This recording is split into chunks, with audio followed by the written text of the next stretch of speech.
네, 우리 하이델베르크 요리문답 제1문 같이 읽어보겠습니다. 제1문 1문 시작. 살았으나 죽었으나 당신의 유일한 위로는 무엇입니까? 이제 답을 저하고 목소리 맞춰서 쭉 그 한 줄씩 이렇게 단락이에요. 그래서 끝까지 한번 저하고 목소리 맞춰서 읽어보겠습니다. 살았으나 죽었으나 나는 나의 것이 아니요 몸도 영혼도 나의 신실한 구주 예수 그리스도의 것입니다. 그리스도께서는 그의 보혈로 나의 모든 죄값을 완전히 치르고 나를 마귀의 모든 권세에서 해방하셨습니다. 또한 하늘에 계신 나의 아버지의 뜻이 아니면 머리털 하나도 땅에 떨어지지 않도록 나를 보호하시며 참으로 모든 것이 합력하여 나의 구원을 이루도록 하십니다. 그러함으로 그의 성령으로 그분은 나에게 영생을 확신시켜 주시고 이제부터는 마음을 다하여 즐거이 그리고 신속히 그를 위해 살도록 하십니다. 네, 그래서 이 과정을 쭉 계속하시면서 1문 이거는 숙제와 관계없이 계속해서 반복해서 읽어주시고 또 이거 하나만은 끝까지 일관되게 묵상하면서 이제 하이델베르크 요리문답이 과정이 끝나면 정말 내가 예수님의 소유라는 사실, 예수님과 연합되었다는 사실, 내가 예수님의 것이라는 그리스도의 것이라는 이 사실이 나에게 그냥 위로가 아니라 정말 유일한 위로구나. 이것이 정말 마음 깊은 곳으로부터 또 삶 가운데 고백되기를 바랍니다. 마틴 루터가 자기가 쓴 그 대교리 문답 이제 이런 거죠. 요리 문답 같은 거죠. 마틴 루터도 대교리 문답을 썼는데 거기 서문에 이런 말이 있습니다. 이 루터는 이 글 쓰는 스타일이 굉장히 솔직하고 단도직입적이고 좀 거칩니다. 한번 들어보세요. 서문에 이런 말이 있습니다. 요리문답의 중요성을 얘기하면서 다시 말씀드립니다. 게으른 뚱땡이 목사와 거만한 성도들이여 제발 부탁합니다. 스스로 돌이켜 보십시오. 당신들이 믿고 생각하는 것과 달리 당신들의 지적 수준은 바닥입니다. 수준 높은 박사인 줄 착각하지 마십시오. 혹여 이전에 잘 알고 있었을지라도 이건 내가 이미 통달한 거야, 이거 다 아는 거야 라고 생각하지 마십시오.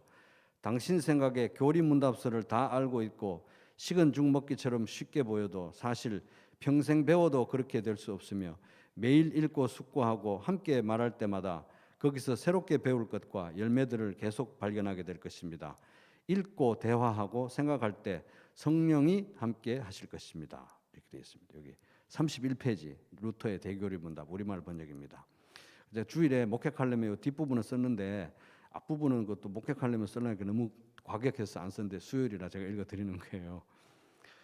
그래서 이제 이 문제지 이제 첫 주에 받아보셨으면 알겠지만 이제 끄트머리에 우리 가정교회에서 나눌 수 있는 질문들이 있잖아요. 그래서 그 질문들을 보시면서 이제 우리 목자님들은 특별히 이 하이델베르크 뭐 앞으로 삶 공부가 다 그렇겠지만은 이제 설교 요약도 없기 때문에 이 삶 공부 과정의 조장, 분반 공부 조장이자 교사입니다. 그래서 책임을 가지시고 하여튼 우리 가정교회 목원들은 끝까지 이 과정을 중간에 멈추지 않고 간다. 그래서 독려하고 함께 같이 읽고 다 과정을 또 마칠 수 있도록 그렇게 또 우리 목자님들 수고해 주시기 바랍니다. 자, 제2문 또 읽어보겠습니다. 같이 문제부터 읽겠습니다. 시작. 이러한 위로 가운데 복된 인생으로 살고 죽기 위해서 당신은 무엇을 알아야 합니까? 답 시작. 다음의 세 부분을 알아야 합니다. 첫째, 나의 죄와 비참함이 얼마나 큰가? 둘째, 나의 모든 죄와 비참함으로부터 어떻게 구원을 받는가? 셋째, 그러한 구원을 주신 하나님께 어떻게 감사를 드려야 하는가를 알아야 합니다. 네, 그래서 제2문 이거는 이 하이델베르크 요리문답의 전체 골격을 구조를 얘기해 주는 겁니다. 그래서 이제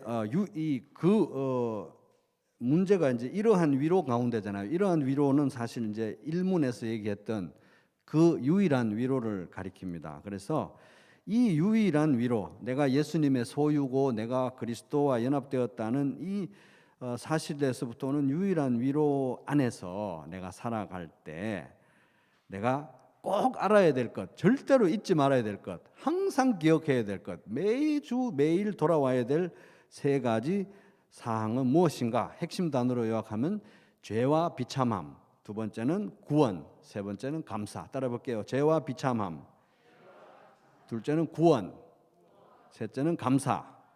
요 세 가지는 항상 꼭 기억해야 된다는 거예요. 그래서 여러분 이 요리문답의 목차를 보시면은, 목차 다시 돌아가서 목차 보면은 이제 1문, 2문이 끝나고 나면 제1부 나오죠. 제1부 우리의 죄와 비참함에 관하여 이래가지고 쭉 어디까지 갑니까? 제4주일 11문까지가 이제 이 죄와 비참함에 관하여, 그 다음에 우리의 구속, 구원에 관하여. 그래서 제5주일부터 시작해서 쭉 내려가서 28문까지 이게 이제 두 번째 큰 섹션, 쭉 내려가서 죄송합니다. 그 다음 페이지 31주일 85문까지죠. 그죠? 85문까지가 이 비참함의 구원에 대해서. 그다음에 마지막 이제 섹션이 이제 32주일부터 시작해서 마지막 이제 129문까지 이렇게 큰 덩어리로 세 덩어리예요. 그래서 이 요리문답 전체가 비참함, 죄와 비참함, 구원, 감사 이 세 개로 요약이 되는 거예요. 이 세 가지로. 그 전체 구조가 이렇다는 겁니다. 그래서 이게 이제 유일한 위로 가운데 성도들이 살면서 이 세 가지는 절대 잊으면 안 된다. 얼마나 내가 비참한 존재인데 어떻게 내가 구원을 받았고 그러니 어떻게 감사해야 되는가. 이 세 가지인 거예요.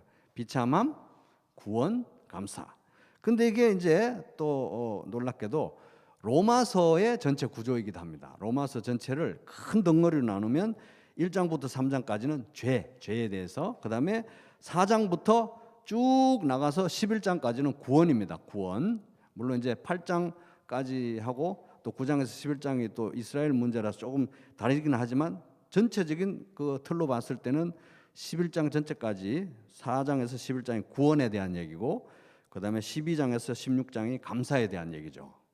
그래서 로마서의 구조이기도 하지만 동시에 비참함, 구원, 감사는 성도의 생활 패턴입니다. 성도의 생활 패턴. 그래서 감사를 잃어버리잖아요. 그럼 또 성도들이 교만해져서 죄에 빠져요. 그럼 죄에 빠지면 성도들은 또 기도하면서 구원의 은혜로 다시 회복이 되죠. 그러면 또 감사가 됩니다. 이런 식으로 성도의 삶의 패턴이고 예배의 경험이기도 합니다. 그래서 우리 성찬상 앞에 나오면은 빵과 잔을 보면서 내가 얼마나 죄인이고 얼마나 비참한 존재였는가를 또 기억하고 그런 나를 하나님이 어떻게 구원하셨는지 그 은혜를 감사하고, 그죠? 찬양, 복음으로 회복돼서 또 감사드리는 이런 비참함, 구원, 감사. 이거는 성도의 생활 패턴이고 예배의 경험이기도 하고 로마서의 구조이기도 하고 하이델베르크 요리문답의 구조이기도 하다 하는 겁니다. 그래서 이제 이 우르시누스는 그럼 왜 우리가 비참함에 대해서 왜 알아야 되느냐? 그거는 이제 병을 모르면 의사도 찾지 않는 것처럼, 의사를 찾지도 않고 의사가 귀한 줄도 모르는 것처럼 우리가 비참함을 모르면 이 유일한 위로에 대한 감사는 있을 수가 없다. 그래서 비참함을 알아야 된다. 그래서 이 부분이 이제 이렇게 말합니다. 그러므로 선지자들과 사도들의 모범을 좇아서 율법을 선포하는 일부터 시작해야 한다는 것이 분명하다. 그래서 구약 성경이 먼저 나오는 거예요. 율법이. 그죠? 그래야만 사람들이 자기 자신의 의에 근거한 교만을 내어 던지게 되고 자기 자신의 정확한 처지를 알게 되어 참된 회개로 이어지는 것이다. 이렇게 하지 않고 그냥 은혜만을 선포하면 사람들이 더 부주의하고 더 완악하게 되고 그리하여 마치 진주를 돼지에게 던져서 발로 밟게 하는 꼴이 되고 말 것이다. 이제 요리문답 해설 68페이지에 나온 내용입니다. 그래서 비참함을 알아야 은혜를 더 절감할 수 있다. 구원은 왜 알아야 되느냐? 비참함만 알면 좌절과 실망에 빠질 것이기 때문에, 그리고 구원에 대한 정확한 지식이 없으면 비참함만 알고 구원에 대한 정확한 지식이 없으면 자구책을 구한다는 거예요. 비성경적인 자구책, 하나님 아닌 다른 것에서 위안을 찾는 자구책을 구하기 때문에 구원에 대한 정확한 지식이 있어야 된다. 그리고 그 구원에 대한 정확한 지식은 오직 복음만이 줄 수 있다 하는 겁니다. 그럼 감사는 또 왜 알아야 되느냐? 감사는 비참함도 알고 은혜도 알면 자연스럽게 감사하게 되는데 감사에 대해서는 왜 배워야 되느냐? 이 요리문답의 마지막 섹션이 우리의 감사에 관하잖아요. 감사에 대해서는 또 뭘 이렇게 장황하게 배워야 되느냐? 그것은 뭐냐면 감사에 대해서 모르면은 우리 마음대로 감사한다는 거예요. 우리 마음대로. 이런 식으로 감사하면 되는구나. 우리 마음대로 감사한다는 거예요. 그게 안 된다는 겁니다. 감사와 예배 역시 하나님께서 받으실 만한 것으로 드려야 되고 하나님 말씀이 가르쳐 주시는 모양으로 우리가 감사를 드려야 되는 거지. 마음대로 감사를 드린다고, 마음대로 예배를 드린다고 그게 하나님께 받아들여질 만한 것은 아니다는 겁니다. 그래서 너희는 이 세대를 본받지 말고 오직 마음을 새롭게 함으로 변화를 받아 하나님의 선하시고 기뻐하시고 온전하신 뜻이 무엇인지 분별하도록 하라. 로마서 12장 2절. 그래서 하나님께 받을 만한, 하나님이 기뻐하실 만한 예배와 감사는 무엇인지 우리가 말씀 안에서 계속해서 배워가야 된다. 그래서 이 감사와 감사하는 삶에 대한 분명한 지식이 있어야 우리가 하나님을 위해서, 하나님 나라와 그의 의를 위해서 혹은 이웃을 위해서 어떤 선한 일을 했다고 할지라도 마치 그것이 우리의 공로인 것처럼, 내가 하나님 앞에서 뭔가 자랑할 수 있는 일인 것처럼 오인하지 않고 이것도 역시 감사의 표현이구나, 이런 인식을 할 수 있다는 겁니다. 그래서 감사할수록 우리의 믿음과 또 유일한 위로에 대한 기쁨과 감사가 더 강해지고 또 우리 구원에 대한 확신도 강해진다. 감사할수록 구원의 확신이 강해진다 하는 거예요. 그래서 이제 우리가 우리 교회와 같은 이런 전통에서는 구원의 확신은 처음에 복음 듣고 처음에 침례 받기 전에 잠깐 갖는 게 구원의 확신으로 생각하는데 혹시라도 그렇게 생각하면 그거 잘못된 겁니다. 구원의 확신은 점점 더 깊어져야 돼요. 점점 더. 마치 부부가 살면서 당신은 바로 나를 위해서 하나님이 주신 짝이야라는 확신이 점점 더 깊어가야 되지, 처음에만 반짝하다가 아닌 것 같아 이러면 안 되듯이, 그죠? 그래서 구원의 확신도 처음에 반짝 이래가지고 침례 받고 세례 받고 쭉 이제 구원을 받았는지 안 받았는지, 구원이 뭔지, 구원이 뭐 의미가 이렇게 되면 안 된다는 거예요. 구원의 확신은 계속 강해져야 되는 거예요. 강해져. 점점 깊어져야 되는데 그 열쇠가 감사라는 거예요. 감사할수록 깊어진다. 근데 감사는 은혜를 알아야 되고 은혜를 알기 위해서는 비참함을 알아야 된다. 이 세 가지를 꼭 알아야 된다. 이런 내용입니다. 그래서 이제 제 1부가 제 3문부터 이제 우리의 비참함에 관해서 내용이 나옵니다. 우리의 비참함에 관해서 제 1부가 이제 나오는데 그게 그냥 핵심 내용은 죄라고 보면 돼요. 그죠? 죄가 비참함의 뿌리이기 때문에. 그래서 제 3문 같이 한번 또 문제부터 읽어보겠습니다. 시작. 당신의 죄와 비참함을 어디에서 압니까? 답. 하나님의 율법에서 나의 죄와 비참함을 압니다. 그래서 이게 아주 짧은 두 문장이지만 굉장히 중요하죠. 그래서 유대교의 그 랍비들에 의하면, 뭐 이건 정확한 카운트는 아니고요. 유대 랍비들에 의하면 이제 율법에는 총 613개의 세부 계명이 있는데 하지 마라 이게 365개, 해라 이게 248개라고 합니다. 근데 이제 이걸 뭐 세는 방식이 다 달라서 견해가 다양해요. 그래서 그렇다는 거예요. 어쨌든 그러니까 지켜야 될 일, 하지 말아야 될 일이 많다는 거죠. 분명한 거는 몇 개의 계명이 있는지 뭐 견해가 다르지만 분명한 거는 그 누구도 율법을 다 지키지 못한다. 이건 사실이죠. 왜냐하면 그게 성경에서 얘기하는 바입니다. 그러므로 율법의 행위로 그의 앞에 의롭다 하심을 얻을 육체가 없나니 율법으로는 죄를 깨달음이라. 로마서 3장 20절. 율법으로는 죄를 깨닫는 거지 율법을 다 지킬 수 있는 사람은 없다. 이게 성경의 가르침이라는 거예요. 그래서 율법을 보다 보면 우리가 얼마나 하나님이 원하시는 그 수준, 거룩, 그것으로부터 멀리 떨어져 있는지 보게 되니까 우리의 죄의 현실과 그 죄의 결과로 우리에게 나타난 삶의 비참함을 보게 된다는 겁니다. 그죠? 그래서 율법에서 나의 죄와 비참함을 알게 된다. 율법은 이제 진단과 같죠. 병원으로 가면 내가 무슨 병이 있는지 진단해 주는 것과 같습니다. 그래서 율법에서 우리의 비참함을 보게 된다. 그래서 이제 우리 그 하이델베르크 요리 문답 우리가 보지만 이거 사실 그 종교개혁이 있었던 16세기의 산물입니다. 그 당시에. 그래서 뭐 칼빈이 썼던 기독교 강요, 루터가 썼던 대교리 문답 이런 것들이 거의 비슷한 내용이에요. 거의. 근데 그 칼빈이라는 사람이 이제 기독교 강요 1536년, 이거는 1563년, 그죠? 이거보다 좀 빨리 써졌죠? 그 기독교 강요에서 율법은 어떤 용도가 있느냐 말했어요. 세 가지 용도가 있다고 했는데, 죄를 깨닫게 하는 거예요. 믿지 않는 사람들에게 죄를 깨닫게 해주는 겁니다. 둘째, 이 세상에 죄를 억제하는 거예요. 이런 게 하나님 싫어하시는 거다. 죄를 억제하는 거. 그 다음에 세 번째가 믿는 자들을 권면해서 성화의 길잡이가 되게 한다. 이 세 가지 용도가 있는 거예요. 그래서 율법은 안 믿는 자를 위한 것만 아니라 믿는 자를 위한 것이기도 하다. 그래서 죄를 깨닫게 해서 믿게 하고, 이 세상의 죄를 억제하고, 세 번째는 믿는 자들을 권면해서 성화의 길잡이가 되게 하는 이 세 가지 율법의 기능이 있는데, 그 뒤에 모든 큰 영적 거장들도 다 이런 견해를 이제 따르고 있습니다.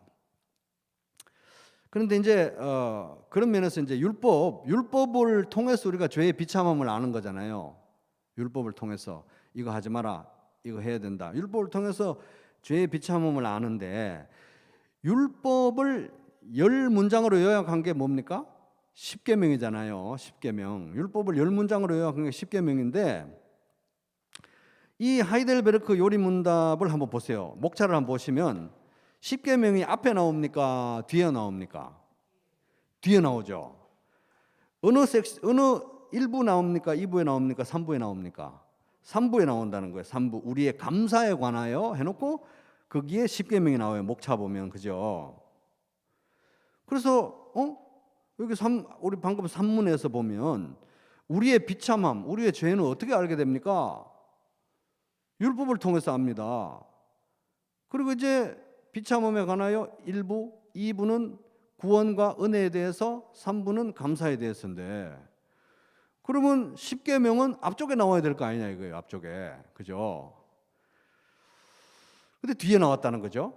그것은 뭐냐 하면, 율법은 안 믿는 사람들에게 죄를 깨우쳐서 믿게 하는 그런 기능도 있지만, 믿는 우리가 어떻게 하나님을 믿고 살아갈 건가, 어떻게 감사하는 삶을, 거룩한 삶을 살 건가, 길잡이가 되는 것이 율법이기도 하다. 이런 거예요. 그래서 방금 얘기했듯이 율법은 죄를 깨닫게 하기도 하고, 죄를 억제하기도 하고, 그 다음에 믿는 자를 권면해서 성화의 길잡이가 되게 하는 이런 세 가지 역할이 있다는 겁니다. 그러니까 하이델베르크 요리 문답은 10계명을 뒤에 뺀 이유는 뭐냐 하면, 이것은 성화의 길잡이다. 감사하는 삶은 결국은 10계명과 어긋나지 않는다. 이걸 이제 가르쳐 주는 거예요. 감사하는 거다라는 거. 실제로 또 구약 시대 이스라엘 백성들이 출애굽을 하고 구원받고 나서 10계명을 받았거든요. 구원받은 백성들의 살 길로 10계명을 받았다는 거예요. 그래서 율법은 이런 세 가지 다른 용도가 있는 거예요. 안 믿는 자가 죄를 깨닫게 하고, 이 세상의 죄를 억제하고, 세 번째 믿는 자를 권면해서 성화의 길잡이가 되게 한다. 그래서 재밌는 거는 칼빈의 기독교 강요는 율법 10계명을 앞쪽으로 당겨놨어요. 또 그래서 칼빈의 기독교 강요는 율법 10계명, 이제 10계명 앞에 나오고, 그 다음에 믿음에 대해서 사도신경, 기도에 대해서 주기도문, 성례에 대해서 세례와 성찬, 이렇게 마지막으로 순서가 좀 달라요. 그래도 큰 문제는 없는 겁니다. 왜냐하면 율법은 그런 세 가지 기능이 있기 때문에 그렇습니다. 루터의 대교리 문답도 율법을 앞에, 10계명 앞에 있어요. 그래서 참 재밌다. 율법이라는 거는, 10계명이라는 하는 거는 믿지 않는 자를 깨우쳐서 죄를 알게 하는 기능도 있지만, 믿는 우리가 방자하게 살지 않고 하나님 말씀 안에서 어떻게 하면 거룩하게, 어떻게 하면 감사하는 삶을 살지 가르쳐주는 길잡이도 된다. 그런 겁니다. 자, 제4문 한번 또 같이 문제 제4문 같이 읽어보겠습니다. 시작. 하나님의 율법이 우리에게 요구하는 것은 무엇입니까? 답. 그리스도는 마태복음 22장에서 이렇게 요약하여 가르치십니다. 내 마음을 다하고 목숨을 다하고 뜻을 다하여 주 너의 하나님을 사랑하라 하셨으니 이것이 크고 첫째 되는 계명이요 둘째는 그와 같으니 내 이웃을 내 몸과 같이 사랑하라 하셨으니 이 두 계명이 온 율법과 선지자의 강령이니라. 그래서 이제 그러면 제 3문은 비참하면 어떻게 합니까? 율법에서 안다는 거예요. 그러면 율법의 골자는 뭐냐 이거예요. 율법에. 자, 율법에 아까 뭐 613개 하부 세부 계명이 있다고 그랬는데 율법을 10문장으로 요약하면 10계명이잖아요. 그거를 또 더 요약을 하면 이제 이거라는 거예요. 예수님이 두 계명으로 요약한 거예요. 그래서 이걸 대계명이라고도 합니다. 대계명. 그래서 예수님이 그걸 또 더 압축해서 율법의 핵심은 이거다 이거예요. 첫째 계명은 이제 하나님에 대한 사랑이죠. 하나님을 모든 온 마음을 다해서 온 에너지를 다해서 모든 걸 다해서 하나님을 사랑하라. 이것이 크고 첫째 되는 계명이라는 게 이게 최고 계명이라는 겁니다. 최우선의 명령이라는 거예요. 그리고 둘째는 그와 같으니 이렇게 되어 있잖아요. 이게 이제 마태복음 22장 39절에 나오는 얘기입니다. 둘째도 그와 같으니 이렇게 되는 거예요. 둘째도 그와 같으니 내 이웃을 내 자신같이 사랑하라 이렇게 되는 겁니다.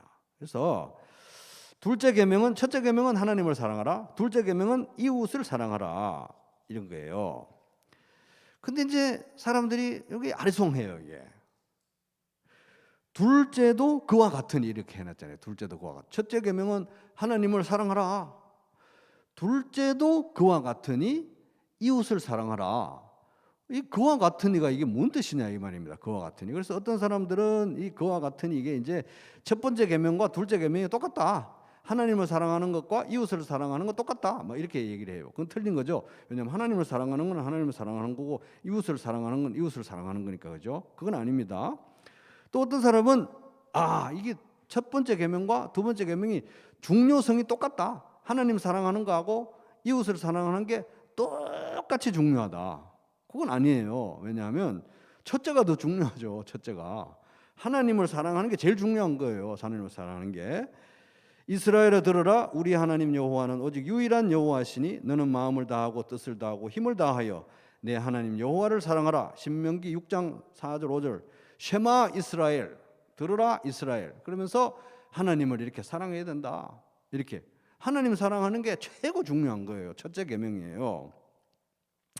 그리고 웨스트민스터 요리문답 소요리문답 1문에도 보면 사람의 제일 되는 목적이 무엇인가요? 사람의 제일 되는 목적은 하나님을 영화롭게 하고 하나님을 영원토록 즐거워하는 것입니다. 하나님 사랑하는 게 최고 중요한 거예요. 10계명의 제1계명도 뭡니까? 너는 나 외에 다른 신들을 내게 두지 말아라. 하나님을 사랑하는 게 최고 중요한 거예요. 그런데 이상하게 둘째도 그와 같으니 이렇게 해놨거든요. 그럼 이게 뭔 뜻이냐?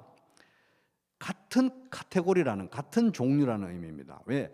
첫째도 사랑, 둘째도 사랑이라는 거예요. 결국은 성경의 모든 가르침의 골자를 딱 한 단어로 요약한다. 사랑이라는 거예요. 사랑. 그래서 첫째도 사랑, 둘째도 사랑인데 첫째는 하나님에 대한 사랑, 둘째는 이웃에 대한 사랑. 어느 게 더 중요하다고요? 하나님에 대한 사랑이 더 중요해요. 나는 이웃을 하나님보다 더 사랑해 이러면 안 된다는 겁니다. 하나님보다 더 사랑하는 건 없어요. 그죠? 없어야 되는 거잖아요. 그래서 하나님에 대한 사랑, 이웃에 대한 사랑인데 똑같이 같은 종류의 계명이라는 거예요. 사랑에 대한 명령이라는 겁니다. 그러니까 율법의 핵심, 성경의 핵심은 사랑인 거예요. 사랑, 하나님에 대한 사랑, 인간에 대한 사랑. 그런데 그와 같으니 이건 뭐냐? 그와 같으니 이 두 가지가 분리가 될 수가 없다는 거예요. 하나님을 사랑한다고 하면서 이웃은 안 사랑해요. 거짓말이라는 거예요. 난 이웃을 사랑해. 근데 하나님은 안 사랑해. 참된 사랑이 아니라는 겁니다. 분리가 될 수 없어요. 하나님을 사랑하면 인간을 사랑하게 돼 있어요. 인간에 대한 사랑은 하나님에 대한 사랑으로 귀결될 수밖에 없습니다. 분리가 될 수 없는, 동전의 양면과 같다는 거예요. 근데 뭐가 더 중요하다? 하나님에 대한 사랑이 더 중요하다. 그래서 첫째, 둘째인 거예요. 첫째, 둘째. 그죠? 1 이렇게 가는 게 아니라 1, 2 이렇게 됐잖아요. 그죠? 그래서 하나님에 대한 사랑이 더 중요하다. 그런데 인간에 대한 사랑, 이웃에 대한 사랑과는 분리될 수 없다. 하나님은 사랑하는데 교회는 안 사랑해. 이런 거 없다는 거예요. 교회는 사랑하는데 하나님은 안 사랑해. 이런 거 없다는 거예요. 하나님의 사랑이 제일 중요한데 그것은 교회에 대한 사랑, 인간에 대한 사랑과 분리될 수가 없다. 그거 보면 이제 예수님 말씀 중에 그 온율법과 그 사문 끄트머리에 보면, 답의 끄트머리에 보면 온율법과 선지자, 이건 이제 성경 전체, 율법 전체, 구약 전체를 가리키는 말입니다. 온율법과 선지자의 강령이니라 이렇게 됐잖아요. 강령이라는 말은 국어사전을 찾아보면 일의 근본이 되는 큰 줄거리 이렇게 돼 있어요. 근데 이거는 이제 우리식 번역이고 헬라어 원문에 보면 동사가 써졌는데 뭔 의미냐면 매달려 있다, 달려 있다. 그러니까 이 두, 하나님에 대한 사랑과 인간에 대한 사랑, 이 두 계명에 율법 전체가 다 매달려 있다는 거예요. 다 달려 있다. 다 연결돼서 달려 있다는 거예요. 달려 있다. 그 말은 뭡니까? 율법은 따로따로 노는 게 아니라 한 덩어리라는 거예요. 분리될 수 없는 한 덩어리라는 거예요. 그래서 난 율법을 99% 지켰어. 1% 안 지키잖아요. 율법은 다 어긴 거나 마찬가지인 거예요. 그래서 율법으로 완전하게 될 수 있는 인간은 없다. 그래서 바리새인들이 아무리 큰 소리를 쳐도 율법은 한 덩어리라는 거예요. 한 덩어리. 이 두 계명에 다 매달려 있는 한 덩어리라는 거예요. 그죠? 분리될 수 없기 때문에 바리새인들이 뭐 안식일도 지키고 11조도 하고 뭐도 한다고 하지만은 전체가 다 덩어리이기 때문에 다 지킬 수는 없다는 거예요. 그리고 중요한 거는 그 율법의 전체가 한 덩어리인데 요약하면 뭡니까? 하나님을 사랑하는데 그냥 사랑하는 게 아니라 모든 것을 바쳐서 사랑하라. 이웃을 자기 몸같이 사랑하라는 거잖아요. 그러니까 뭐 눈에 보이는 거 뭐 교회 열심히 가고 11조 열심히 하고 바리새인들 같이 눈에 보이는 거는 어느 정도 할 수 있는데 하나님을 목숨을 바쳐서 모든 마음을 다해 사랑하고 이웃을 자기 자신까지 사랑하는, 이걸 지킬 수 있는 사람이 누가 있습니까? 그죠? 그러니까 안 된다는 거예요. 그래서 율법은 인간이 지킬 수가 없다. 지킨다고 말하는 사람이 거짓말이다. 왜? 율법이 부당한 요구를 하는 게 아니라 우리가 죄로 인해서 타락했기 때문에, 죄성으로 인해서 타락했기 때문에 그렇다는 거예요. 그래서 이 율법이 한 덩어리라는 거, 예수님이 율법을 두 계명으로 요약했다는 이 사실, 하나님에 대한 전적인 사랑, 인간에 대한 이타적인 이 사랑을 얘기를 했는데 이 계명 앞에 딱 맞닥뜨려 서면 나는 율법 앞에 참 악한 존재구나 하는 것을 금방 깨달을 수 있는 게 바로 인간의 죄성이고 인간의 비참함이다 하는 겁니다. 근데 이제 우리가 하나님이 지금 요구하시는 게 사랑이잖아요. 사랑. 나를 사랑해라. 온 마음과 온 뜻과 모든 걸 바쳐서 전적인 사랑을 나에게 다오. 이렇게 사랑을 요구하는 신은 하나님밖에 없어요. 하나님 말고는 이렇게 사랑을 요구하는 신이 없다고. 다른 신들은 물론 다 가짜지만 다른 이방 종교에서 그 신이 막 사랑해라, 이렇게 나를 사랑해라, 이런 걸 요구하는 신은 없다는 겁니다. 그래서 하나님이 우리에게 사랑을 요구하신다는 건 정말 깊이 한번 생각해 봐야 돼요. 참 이상하다. 하나님이 왜 우리에게 사랑을 요구하실까? 왜 하나님이 보이지도 않는 하나님을 그렇게 사랑해 달라고 우리에게 요구하시고 그것을 율법에 딱 정점에 두었을까? 이 하나님을 사랑하는 것에서 모든 율법이 다 기인하도록 그렇게 하셨을까? 이게 너무 신비하다는 거예요. 그래서 이건 한번 여러분 묵상해 보시기 바랍니다. 하나님이 왜 사랑을 요구하실까? 하나님이 눈에 보이지 않는 이 신이, 창조주가 나에게 사랑을 요구하신다는 게 이게 보통 일인가? 이걸 이제 묵상해 볼 필요가 있다는 거예요. 그래서 이제 이 하이델베르크 요리문답 이것에 대해서 또 해설을 쓴 얀판 브리현이라는 또 화란의 그 어떤 유명한 목사님이 있었는데 이분 이렇게 얘기합니다. 왕은 신하에게 복종만을 요구하지 사랑을 요구하지 않습니다. 왕이 나 사랑해, 나 사랑해줘 이렇게 안 하잖아요, 그죠? 복종해, 꿇어 딱 이거지, 그죠? 그러나 아버지는 자녀에게서 사랑을 요구하며 남편도 아내에게서 사랑을 기대합니다. 하나님께서 우리에게 사랑을 요구하신다는 것은 얼마나 놀라운 일입니까? 그래서 이 첫 번째 계명, 이거는 진짜 쇼킹한 거예요. 하나님이 나에게 사랑을 요구한다? 조금만 한번 생각해 보세요. 제가 굳이 답을 말씀 안 드릴 테니까. 하나님이 나에게 이렇게 전적인 사랑을 요구한다는 건 하나님이 나에 대해서 어떻다는 거 우리 금방 생각해보면 알겠잖아요, 그죠? 이게 보통 놀라운 게 아니라는 거예요. 그리고 이제 이 율법이 이제 율법의 핵심을 딱 두 계명으로 요약했는데, 두 계명의 공통 부분은 또 사랑이잖아요. 하나님에 대한 사랑, 인간에 대한 사랑.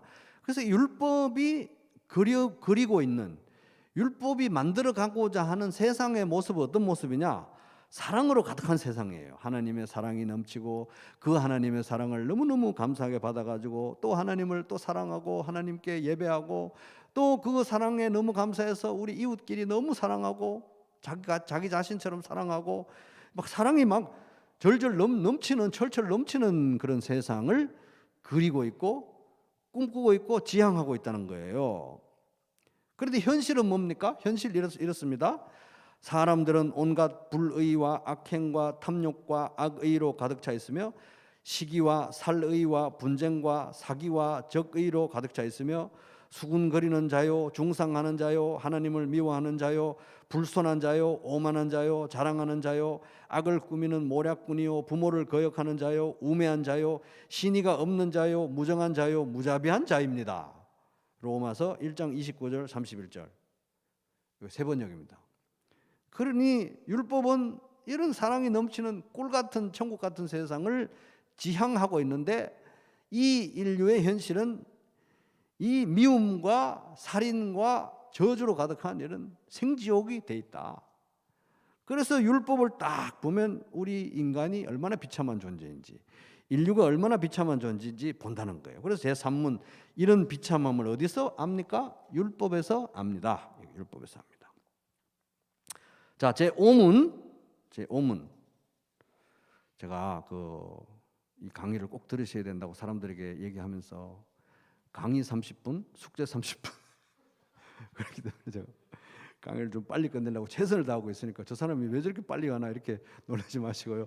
어쨌든 빨리 끝내고 숙제도 해서 하여튼 모두가 다 꼭 다 끝까지 마무리하면 좋겠습니다. 자, 5문 같이 읽어보겠습니다. 시작. 당신은 이 모든 것을 온전히 지킬 수 있습니까? 답, 아닙니다. 나에게는 본성적으로 하나님과 이웃을 미워하는 성향이 있습니다. 이걸 읽어보면은, 야, 이걸 어떻게 이렇게 깔끔하게 모든 걸 다 정리를 해놨을까? 이런 생각이 들죠. 그래서 이걸 자주 읽다 보면은 이게 이제 우리 사고에 스며들고, 이 어떤 그 비참함, 구원, 그다음에 감사, 이런 생각의 틀 자체가 우리들에게 또 배어들고, 그게 또 성경적인 거예요. 로마서의 구조가 그렇고, 율법, 또 오실 예수, 오신 예수, 율법, 은혜, 이렇게 돼 있잖아요. 성경 전체 구조가. 그래서 그런 사고에 우리가 젖어들고, 이런 엄선된 표현들이, 물론 이제 이게 성경은 아니잖아요. 그래서 이게 무오한 건 아니에요. 그래서 나중에 이제 후반부로 가다 보면 한두 개 좀 고칠 건 있어요. 우리가 동의하지 않는 내용들이 좀 있긴 있어요. 근데 아주 몇 개밖에 안 됩니다. 한두 개밖에 안 되는데, 어쨌든 이 아주 엄선된 내용이기 때문에 자꾸 읽다 보면 이제 이것이 묵상의 소재가 되고, 또 그러다 보면은 우리가 예배 드릴 때도, 기도문을 쓸 때도 부정확하게 막 이렇게 하는 게 아니라 구원에 대해서도 정확하게 이렇게 우리가 묘사하고 표현할 수 있는 그런 중요한 거리가 되니까요. 잘 읽으면 좋습니다. 그래서 율법을 행할 수 없는 이유는 무엇이냐? 하나님이 그런 막 어깃장을 놓아서 얼토당토 않는 그런 이상한 거를 부당하게 우리에게 요구했기 때문에 우리가 율법을 지킬 수 없느냐? 그게 아니라는 거예요. 아닙니다. 나에게는 율법이 문제가 아니라 본성적으로 이 타락한 죄성 때문에 하나님과 이웃을 미워하는 성향이 있습니다. 그래서 그러므로 율법은 거룩하며 계명도 거룩하고 의롭고 선한 것입니다. 로마서 7장 12절. 율법에 문제가 없다는 겁니다. 우리 인간의 죄가 문제라는 거예요. 죄성, 타락한 본성, 하나님을 미워하고 이웃을 미워하는 본질적 성향, 본성적 성향, 이게 이제 우리의 죄성이다. 그래서 이제 이 우르시누스는 율법을 통해서 우리 자신의 비참함을 보게 되는 두 가지 방법을 이제 얘기하는데, 첫 번째 방법은 율법에다가 우리 자신을 비춰보는 거예요. 이제 방금 지금까지 이제 얘기했던 그런 내용들이죠. 그래서 율법에다가 우리 자신을 비춰보면은 하나님은 우리에게 당신을 향한 완전한 사랑을 요구하는데, 우리 마음 저 깊은 곳에는 하나님을 향한 반감과 미움밖에 없다는 거예요. 그리고 하나님은 율법에서 이웃에 대한 완전한 사랑을 요구하지만 우리 마음 깊은 곳에는 이웃에 대한 저주와 미움과 시기밖에 없다는 겁니다. 그렇게 해서 이제 율법에 우리를 비춰볼 때, 거울처럼 비춰볼 때 우리가 얼마나 죄인이고 얼마나 비참한 존재인지 알게 되고, 또 둘째 우리 비참함을 보게 되는 방법은 율법의 저주를 한번 적용해 본다. 이 사람이 이제 3단 논법으로 이걸 또 깔끔하게 정리를 하더라고요. 그래서 3단 논법은 이제 대전제, 소전제, 결론 이렇게 되는데, 대전제가 이제 하나님 율법이에요. 하나님 율법 뭐냐? 누구든지 율법 책에 기록된 대로 모든 일을 항상 행하지 않는 자는, 갈라디아서 3장 10절인데요. 누구든지 율법에 기록된 대로 모든 일을 항상 행하지 않는 자는, 왜? 율법은 한 덩어리라 그랬잖아요. 이 두 가지의 사랑의, 하나님에 대한 사랑, 인간에 대한 사랑, 이 두 가지가 사실 동전의 양면이죠. 이 두 가지에 모든 율법이 다 매달려 있다, 달려 있다, 한 덩어리라고 그랬으니까, 모든 율법을 항상 행하지 않는 자는 저주 아래 있는 자라 하였습니다. 갈라디아서 3장 10절. 이게 율법의 대전제라는 거예요. 그럼 소전제, 나는 어떠냐? 나는 율법책에 기록된 대로 모든 일을 항상 행하지 못한다. 이게 나의 현실이에요. 결론은 뭡니까? 고로 나는 저주 아래 있는 자다. 이게 이제 나의 비참함을 이제 이 결과로, 율법의 결과를 볼 때 이렇게 추론되어져 나온다 이겁니다. 그래서 이제 우르스니스가 이렇게 말합니다. 율법의 선고, 우리가 저주 아래 있다는 선고로 말미암아 슬픔과 절망이 우리에게 생기게 되는데, 복음의 위로가 우리에게 베풀어지고 우리의 중보자이신 하나님의 아들로 말미암아 죄 씻음을 받기 전에는 그 문제가 해결되지 않는다. 우르스니스 해설서 77페이지. 그래서 복음 말고는 해결이 되지 않는다. 그래서 첫 번 이제 1, 2, 3, 4, 5문을 봤는데 1문 유일한 위로. 그 유일한 위로를 아는 삶은 비참함, 구원, 그리고 감사. 비참함은 어디서 한다? 율법. 율법의 핵심은 사랑, 하나님에 대한 사랑, 인간에 대한 사랑. 거기에 모든 율법이 한 덩어리로 다 묶여져 있는데, 그것은 우리의 비참함을 적나라하게 드러내주고 인류가 얼마나 무서운 또 저주 아래 있는지 보여준다. 여기까지 했습니다. 그래서 계속해서 또 이 하이델베르크 요리문답, 이번 주부터는 이제 3번입니다. 3번. 그러니까 2, 3, 4, 5 여기까지 했잖아요. 1문은 보너스로 같이 해서 5 문항인데 요거를 갖다가 3번 읽는 거예요. 그래서 일주일에 3번 읽으니까 뭐 가정교회 단톡방에다가 이렇게 해서 나는 1번 읽었습니다. 또 뭐 한 이틀 지나서 나는 2번 읽었습니다. 또 3일 지나서 나는 3번 읽었습니다. 또 기분 더 나면 또 나는 5번, 이렇게 해서 공유하면서 서로 다독이면서 자꾸 반복해서 읽어보시고, 가정교회 나눔도 이게 거의 아주 육포 같아요. 육포. 이 한 문장 한 문장이 육포 같아서 질겨요. 금방 이게 안 들어옵니다. 이거 뭐 하루에 오늘 설명한다고 해서 쫙 빨려들어지는 게 아니고 계속 이걸 씹으면서 음미해야 돼요. 그래서 자주 읽고 반복해서 읽고 그냥 한 단어라도 새겨 놓는 게 중요한 거예요. 그래서 단단한 음식과 같은 거기 때문에. 근데 이거는 뜻을 다 몰라도 아이들에게도 자꾸 읽어주는 게 중요해요. 아이들에게도. 그래서 애들이 5살, 3살짜리가 유일한 위로가 뭔지도 모르고 맨날 엄마가 유일한 위로가 하니까 듣고 자라는데, 나중에 사춘기가 돼서 방황하다가 유일한 위로 엄마가 그랬지 찾아보고 하나님께 돌아올 수 있는 거. 그래서 자주 반복해서 읽으셔서 또 신앙이 잘 다져지고 정리되는 그런 계기가 되기를 주님의 이름으로 축복합니다.